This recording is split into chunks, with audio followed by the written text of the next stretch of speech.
Honestly, it's some ridiculosity going on out here. But Ridiculosity. what I'm referring to is this top 100 list from ESPN of the NBA players, bro. We got 1 through 100. We aren't going to go through each and every player, but there are some things on this list, man, that to me my brain cannot compute. We got to talk about some of these ridiculous rankings. But I guess we can And go. this will start off with the full list. I'm Yeah, assuming, bro. take a little glimpse at this, everyone. We got 1 through 100. Some of these players you may or may not know. So we got some familiar faces. We got some faces that are in odd places. You probably can't see them exactly, but shout Yeah, out, I guess, shout out to these guys for making the top 100, being yeah, the elite of the elite here. So yeah. First of all, yeah, shout out to y'all. Yeah, these players who was chosen by a panel of ESPN experts, basketball experts, by the way, and saying like, experts, hey, these players are worthy of being in the top 100. Okay. yeah, Uh, and by the way, this is from ESPN. This image right here is from NBA Central. So shout out to them for putting this graphic together the top of all the top 100 yeah, here. So, but to highlight some stuff, this is straight from ESPN. So, if you look here, here's some standout names. ESPN knew what they were doing here. ESPN made this graphic, by the way, so they know what they're doing. Um, First of all, some highlights, some names. You see Russ there, number 94, Kuzma, Scoot Henderson, who, however, Brownjaw has not played NBA basketball yet, like not a real season. official NBA basketball yet. Chris Paul, Kay Cunningham, Chet Holmgren, who again, it's on Has my not squad, played has an not NBA played a game. full NBA game yet.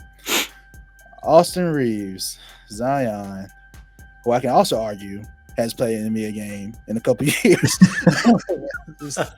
but Oh, still, and Draymond Green. This is just some highlights real quick, and we also um, before we even get to like the top 10, bro.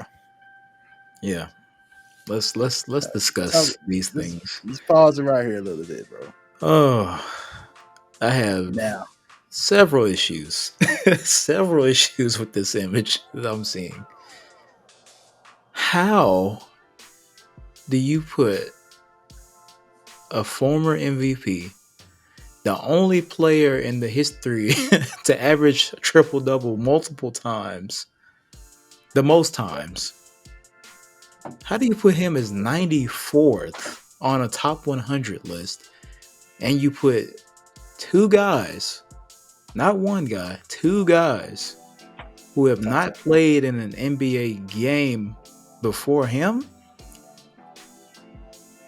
I mean, if you want to argue with the other guys here, sure. I think, in my opinion, Russell Westbrook should be way above pretty much everyone that is on the screen right now, but that's my opinion. But there's no way he should be 94.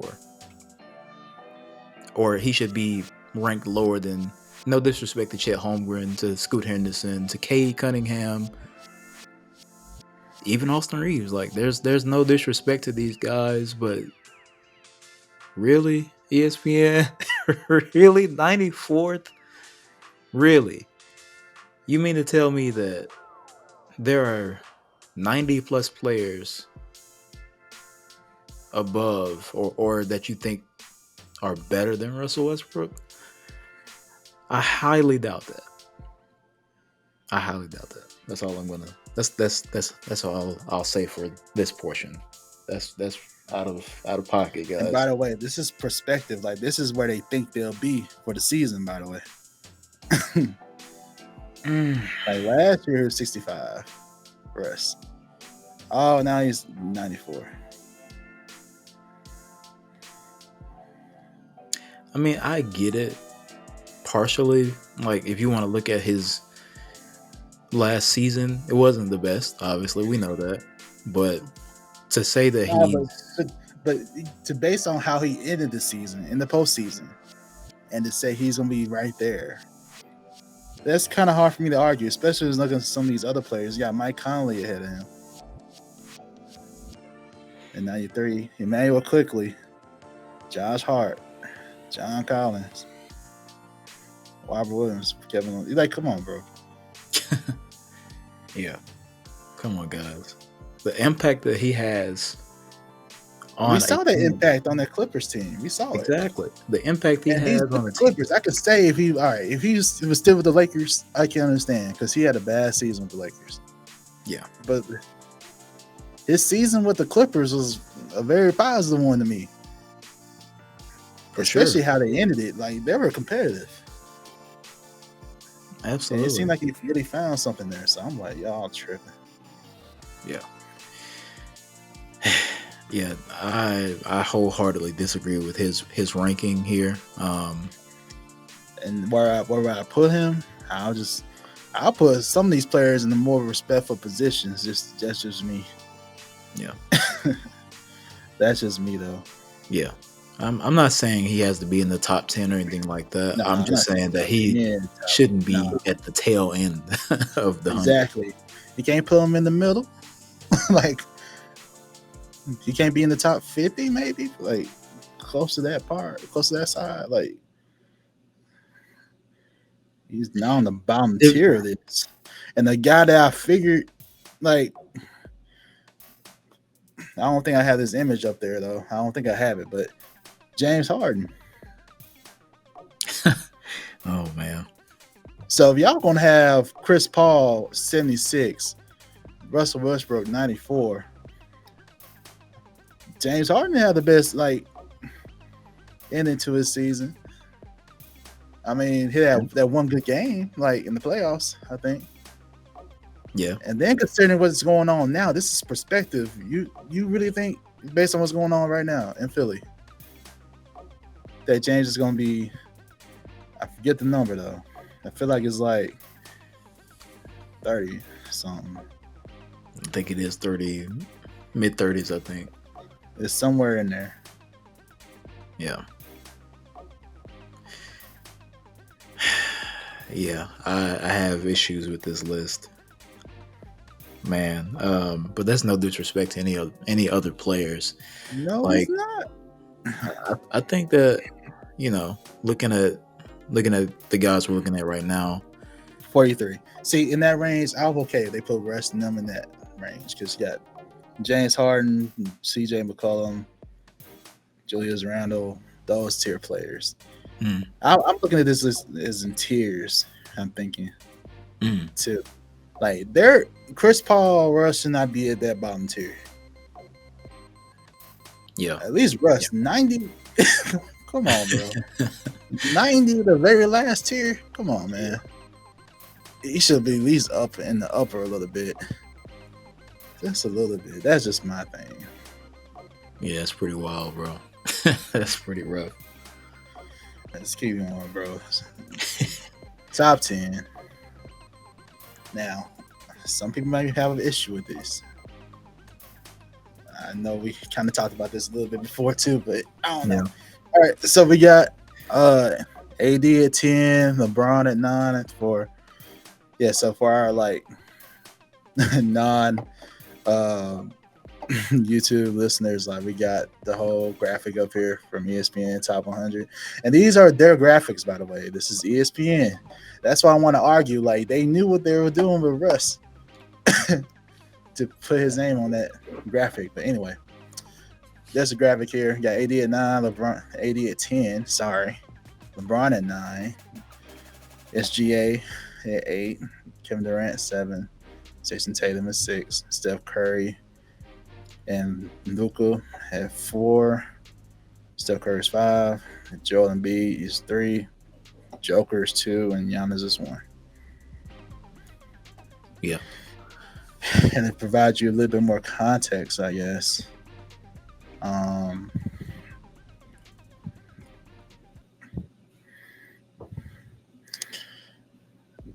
I'm gonna give you the top 15 real quick. Number 11 was Devin Booker. Mm, 12 was Jimmy Butler. mm, 13 Anthony Edwards. 14 Damian Lillard, and 15 Donovan Mitchell. mm. Okay. Interesting. As far as the top 10 goes, for me at least, 1 and 2, I expected completely. It's the later half of the top 10 where it gets kind of interesting. So, for me, yeah, dog, like AD, you hadn't been top 10 since the Lakers 2020 championship, in my opinion. LeBron still has more impact than AD, so I'll put him above AD's ranking regardless. Okay. I want to shout out Shai Gilgeous-Alexander. People may not know this, but this man's a killer. Literally could not be stopped. Average 30. And I feel like there isn't, I don't know. I don't think there's anyone who's been able to stop him. I feel like he's got this rhythm in his game that you can't really. It's kind of like similar to how Luka plays. Like, he doesn't get sped up. He knows where he wants to go. He knows how to get there, and he makes the shots like every time. KD being at 7, solid. Tatum had a earlier in last season, he was an arguable MVP candidate. Kind of like lost momentum towards the end, but I think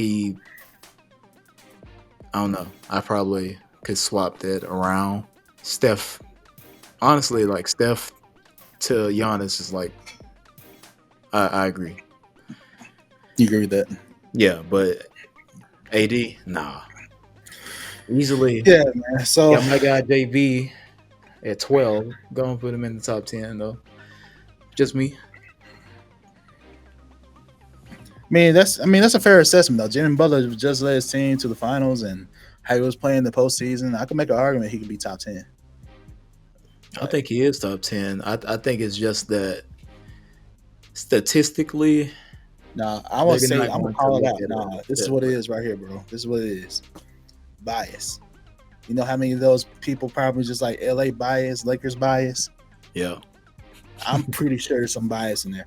But shout out to them for putting SGA in there. Like, I'm a fan of OKC, so I've been watching SGA. Yeah. They just don't know Choke. yet. He balled out over the summer too. Yeah. I'm sure y'all catch some of his highlights. The man is a killer, I'm telling you. The man cannot be stopped. His game is so, Straight man, up. he got everything in his game, bro. Like, shout out to SGA. I still remember when he was on the Clippers, what his game was like. Like, you could see the potential. Yeah. And I'm always gonna be grateful for Chris Paul for coming to OKC, because I feel like that helped his growth a lot. And For learning from sure. CP3 and just getting that mentality, bro. He got the killer instinct in him, bro. Like, y'all just watch SGA this season, and we got Chet back healthy. Chet looking good. Now, be realistic. I don't say we in the finals, but I think we can make a good run. Like, so, yeah, I like it. SGA, I'm perfectly okay. That's the name that people, like, if you don't watch him or if you don't know him or seen his game, you'll probably be upset. But honestly, not upset at all with that pick. I actually give him props for that. I actually do. Now, it's just right now, I can still argue that LeBron's top 10 player for sure. And again, this is perspective for this upcoming season. So SGA, if we have a good record this year, he could be an MVP candidate. Like these could all be MVP candidates. If you're a top 10 player or prospective to be top 10, you should be having MVP level type impact. I can make an argument that SGA can do that. LeBron can do that. AD can do that. Will he do it? I don't know. I can make that. Me personally, I prefer Jimmy Butler at 10. Yeah, same. Especially after what he did last season. Just give him some respect right there. Although they ain't have him too far. They got him behind Booker at 12, but still, definitely have him top 10. KD, honestly, where'd you say you put KD at? I think I'm okay with where he is. Yeah, because I'm okay with that too. Because I wouldn't take him higher. I well, this is the thing. I feel like the last couple of seasons have been a fluke. And he just kind of ran out of gas. But like at least the playoffs, regular season, he's played, let's just say 50 to 60 games due to injury per season, and in that time he's still been his, to me, normal self. If not, I think at one point he had a bit of a scoring tear, which he that's what he does, you know what I mean? But that's true. It's kind of hard. Like I kind of teeter with him and Tatum because they kind of are similar in the way that they score and that load that they carry for their teams respectively. But now that the KD's in Phoenix, it's going to be a little different, and we gotta really like catch what Phoenix is going to do. But yeah, I think I could swap Tatum and KD. I wouldn't take him out of the top 10 though. I think he's consistently. The only person I would argue taking out of there is, like you said, AD. Like that's it. It's the only person I would consider. Yeah. Now, me personally, based on how Giannis finished the season last year, I would personally probably have Joker number 1. Okay. Joker should probably be number 1 here. Now, this is also a perspective. Like, our predictions? So, Giannis does have Dame. I do expect Giannis to go off too. So, and Giannis defensively, but Joker, he's just big enough to hold his own. Like he's big enough to be a puss on the defensive end. So, I mean, that's I would probably switch number 1 and 2. Okay. I would probably switch it. Is that for you, for Jokic? Is that because you see his potential in like defensive schemes as far as just his size? My only thing is like, just have a couple questions. One, I'm looking forward to see how the new coach is going to utilize Giannis and Dame. So if I see a little bit, I could switch it. But right now, I'm more confident in what Joker can do and the system around them with him and Murray, and they should all theoretically get better. Theoretically, the only thing about this, you never know how some players may react. Sometimes once you reach that high, you want to get it again, as we heard players say before. Other times, it could be like, for example, I thought AD would take the next step after they won the championship in the bubble. But ever since, exactly. So there's only 2 routes they can go. I'm questioning that just because it's a natural question. That's it. It depends on how they come back. People make jokes about Joker all the time. Like, man, he don't want to be here. That man want to be with his horses and stuff, bro. Like, let him be. Like, so I do question that a little bit. But I feel like I don't know, man. He's here. Okay, he's here. He made a trip here. He made it to media day. He's here for the preseason. So I'm like, okay, Yeah. he's here. This is job. That's how he treats it, bro. It's like a job. I don't want to be here, bro. It is I'm a here for my job, time. even if it's a very fun one that we all wish we had. But it's Exactly. it's work for sure. For But sure, bro. This whole, but all the videos from the summer, bro, he just seemed, the meaning was different, bro. He said, forget this trophy, bro. I don't need this trophy. I'm just go back home. I don't Y'all blame just him, done man. it. Go home. I don't blame him at all, man. Go home. Man. Yeah, man. Do your thing. He did it. It's just that lull, like, man, I gotta go back to work. Bro, it's Monday. I got workouts at 6 a.m. Bro, like, Yeah, I gotta exactly, go back man. in right now. Dang. But his skill is so up there too. And the thing with Giannis doesn't have to be the closer anymore. Even Middleton either. But I just can't get that image out of my mind last season. Do you remember how Giannis ended the last game? Scared to get the ball, missing the free throws. That was last year? Yes, postseason. I was thinking about the different season, but yeah. No, that was y'all. No, I just he played against y'all, bro. That was so bad.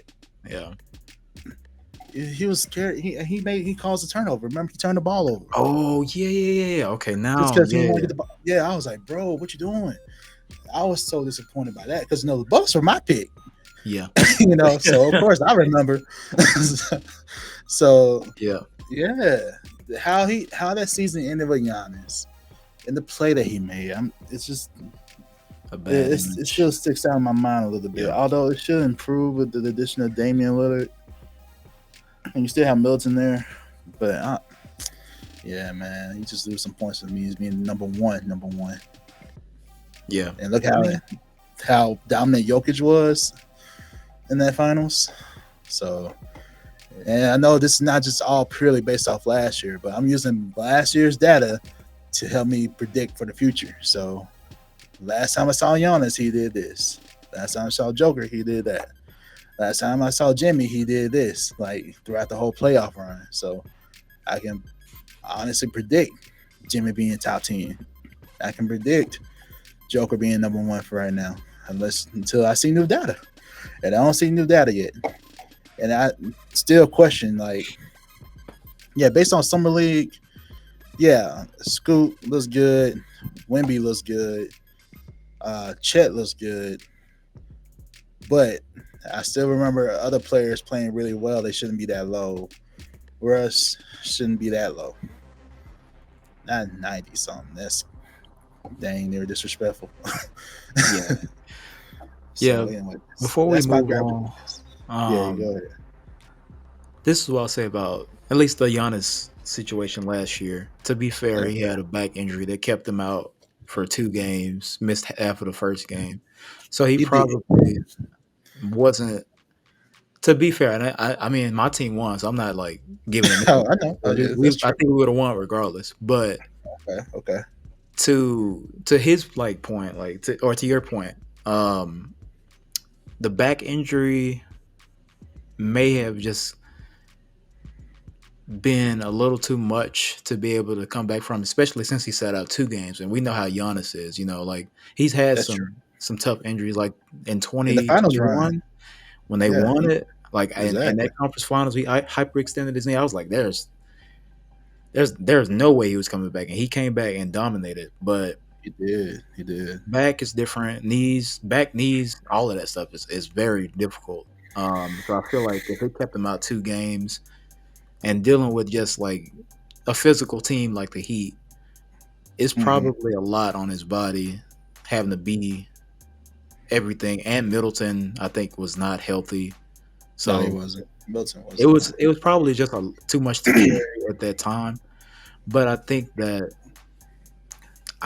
the reason I keep him at 1 is because looking at what he can do on both ends, yes. And now that he has Dame, I think the game is going to be a lot easier for him specifically, like to be able to just play without this, I don't know, monkey on his shoulder. He doesn't have to worry about uh, closing everything. Like he has to be the closer on offense and defense. Obviously, he's going to probably be the guy I want to go defend the other team's best player on a final possession. But him and Dame will be able to. He's a very smart player, smart person in general. So I feel like that's going to be a big help for him, and I feel like his impact overall still is so magnificent on any given night on both ends. That's why I have to keep him at 1. Even though Jokic, like I said, also runs everything in Denver, he just doesn't have the defensive prowess of a Giannis. That's why I'll keep him there.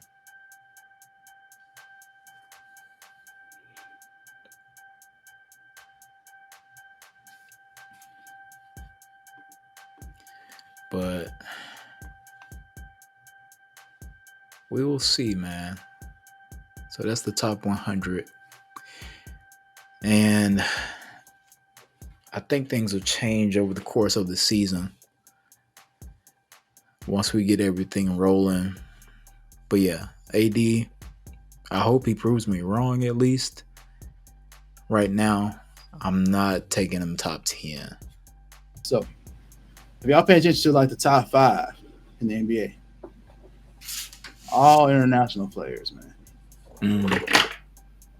Yeah, Giannis, Joker, Joel Embiid, and Luka. If you want to look at top 10 as a whole, it's GA. Yeah. So, I think it's the fact that the top players in our game right now, most of the international. Game's growing, man. It is growing, but what does that also say about the game here? If you want to look at the future, based on how Wemby's looking, Wemby's going to be up here soon. Wemby's going to be here. Yeah. It's tough. Like, what does that say about the game here? And these are just rhetorical questions, you know. What does that say about the game here in the U.S.? What does that mean? Because the NBA is the best of the best talent. And the top 10 list does say some of the best come from other places than the U.S. Now, Joel Embiid does have dual citizenship here. He is an American as well, but still, where he's from.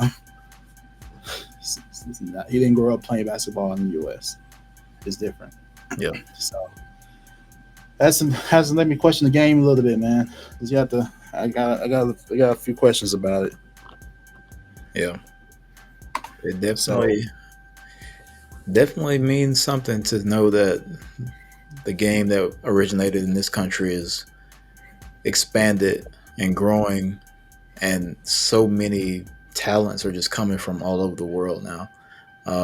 It's really exciting to see, and I think it's just going to make the game better, make it more competitive going forward. But yeah, man,